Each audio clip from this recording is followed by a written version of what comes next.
Welcome to Potential Props, Inc. Here you will find props made from redesigned and modified found objects, which may have unique shapes and characteristics. Many times, the found item can be used as the catalyst to create one-of-a-kind devices, using inventive ideas, novel approaches, and creative thinking. This website will cover most of my builds using my ink technique.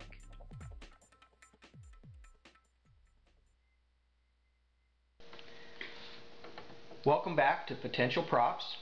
On an earlier video I touched on the subject of taking items and combining them to create a different type of prop or something that's sort of unusual, and in this case it was taking a cigarette case, spring-loaded, and adding electronics to make it appear that it is some type of maybe scanning device or listening device or maybe some kind of detonator.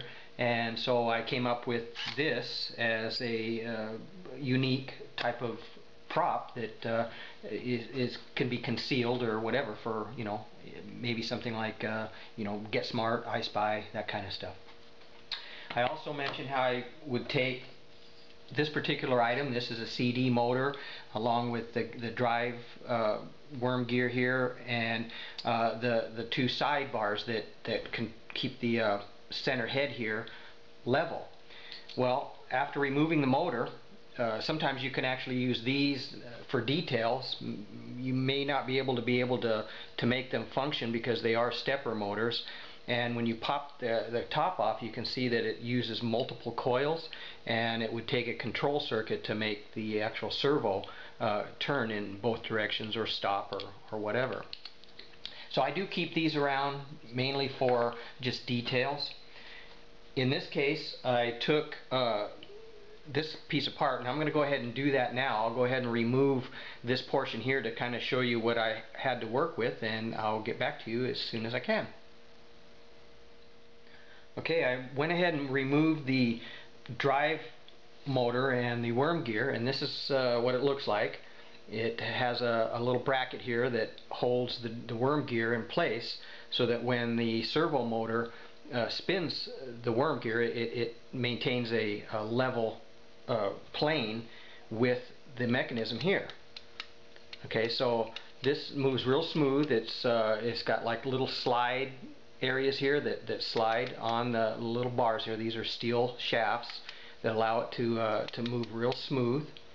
And so what I ended up doing was taking this item, these particular items here, and I thought maybe I could apply it to this. So I found this at my local department store, electronics store, and I was looking at it. Of course, it's a Panasonic shaver, and I was looking at it, and it does have some unique characteristics to it, some unique properties, in that it doesn't have an actual handle. It doesn't look like something that has little finger holes. It's actually symmetrical on both sides, and maybe even a little from top to bottom. So I went ahead and purchased one, and I wanted to see what this would give me to work with.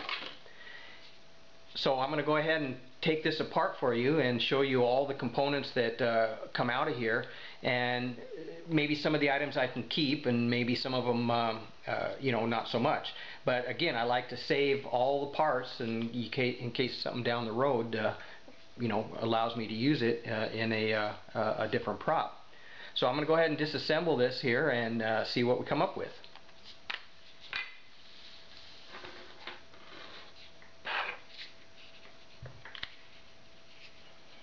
Okay, right here we have a little screen here. This is the screen. It's kind of cool. It has millions of little holes, and it's I'm not sure, it's probably maybe stainless, but that could actually be used in something, maybe some sort of detail. So I'll definitely keep that. This is the blades. Take that off. You never know. Maybe at some point that could be mounted and put a little backlighting, something like that. So I'll keep that. The battery compartment, which is also very important, is how does this actually hold batteries? and I found it is pretty unique in that what happens is this piece rotates like that. Okay, so there's no screws to remove, but it rotates and you pop the bottom off just like that. So that was pretty cool. Goes in like that, tightens up. So I kind of like that particular function there of that item here. So we'll take that off, take a look at that. That's the cover. And then we look on the inside. This is where the batteries go. A couple of holes there. It takes probably 2 AA batteries on either side. This portion here moves a little bit. That's the on-off function for the shaver. So I kind of like that. I like that motion. Thought maybe I could use that in the future on this particular prop. And what I'll do now is I'll go ahead and take these 2 screws out and see what happens after that. Okay, the last screw here, a couple screws. It has a metal plate. This appears to hold parts of it together here, so I'll go ahead and take that off. If I can get it out of there, let me slide this out, see what happens. Okay, well there's a little clip there. This little clip held that in place. So we'll see if we might need to keep that. So we'll put that aside. The metal plate. And it appears it only goes one way, which is good. That way when you put it back, if you ever need it, you know how it actually goes in there, because it has this little notch here that this other side doesn't have. Okay. Now looking at it, it's got little, appears to be little O-rings right here, because this is watertight. The whole idea was it was can be used in water. It's wet and dry. So we have little O-rings. So those are kind of interesting. Little black O-rings there. So they might be used at some point. Then let's see. Oh, if I give this a push here, we have it kind of moves. It moves in and out of the body there. So this here, again, to keep it dry, is a little boot. There's a little rubber boot here. So we'll push that down inside like that. Okay, and slide it out. So that's the internal mechanism. We'll go ahead and look at that here a little later. And the boot and the top piece are right here. So we're going to probably be using that at some point. And yeah, okay, so it appears also that this is the drive that actually vibrates back and forth when this little motor here has a little pin in a part of the motor that causes it to move back and forth. So that's how the shaver part actually works. This moves back and forth. So we'll keep that, see if we can use that for anything. Of course, the motor, we're going to take the motor out of here, and we're not going to use that, but we need the space. We need the space on this side and the center. So I'll go ahead and remove all of this in the middle here so we can see what we have to work with. Alright, well, I got this back part off of here. There's a couple of pieces of metal here that actually would hold the motor in place. This was the on-off switch area. There's a little slide contact here that moves back and forth that allowed it to turn on and off. I'll keep that. That might be good for some contact later on. And when I lift the motor out, okay, it comes out with the wire attached. So let me go ahead and clip that. So this is a good little motor. It's a nice DC motor, and I guess I could probably pull this off the shaft there, because that's this is the off-center pin there that allows the device to actually move back and forth. So it's an off-center rotating kind of a counterweight on there. So we'll keep that. See if that can you use someday. All right. So this is what I'm left with. It's a plastic housing that has contacts there in the middle that contact with the motor and the batteries and the on-off switch, and of course the little vibrating head on the top. So that's good. So those are all the items that I have to work with here, and to see what exactly I can maybe come up. So let me go ahead and show you what I ended up doing. I took, of course, the motor from here. right here, the motor, or mostly the shaft. I didn't use any of the servo motor or any of the brackets. I used the shaft from here, okay, which came off of here, and the two stainless little supporting shafts here, and the center part. I got rid of all the electronics, of course, the laser diode here, and of course all of its electronics, that's all gone. I didn't need any of that, and so I just kept the little plate, the little drive stand that goes in between the two, that I kept. Okay, so those I kept.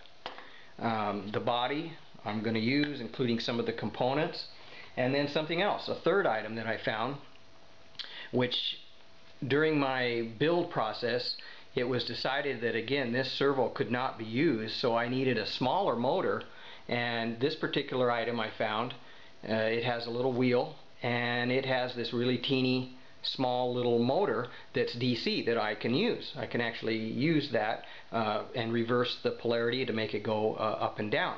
So the intent was to take that motor and replace this one on that shaft. Okay, so when I did that, I took this apart and came up with a bunch of little components also from there, and these are small little items that came off of this. Okay, so we have, let me grab this, we have a tiny little spring. That's a little bitty spring that we might be able to use at some point. We have some screws here that we could use. So what I ended up with is taking this little motor and drilling out the shaft on one of these. So I drilled the shaft out, and what I found was that even though the motor without any kind of load or any kind of you know, the torque or anything, this motor wasn't strong enough to drive the shaft in that prop. So I ended up taking a second one apart, and I put a motor on either end. So now we have a motor on this end and another one on this end, and I reversed the polarity on each so that when I put plus and minus, the motor would turn in the direction to allow the shaft to turn in the right direction, in the correct direction. So when the motor's going this way, when I apply power here, and the power of the motor is going the other way, so that, or you know, the opposite, so that it actually goes in the same direction. You know what I mean? So to show you that, this is the prop. This is the one that's been modified. And so when I take this cover off here, you can kind of see that there's one of the motors right there on the end. I've cut the metal plate because I reused that. I needed that metal plate, so I had to cut away that area.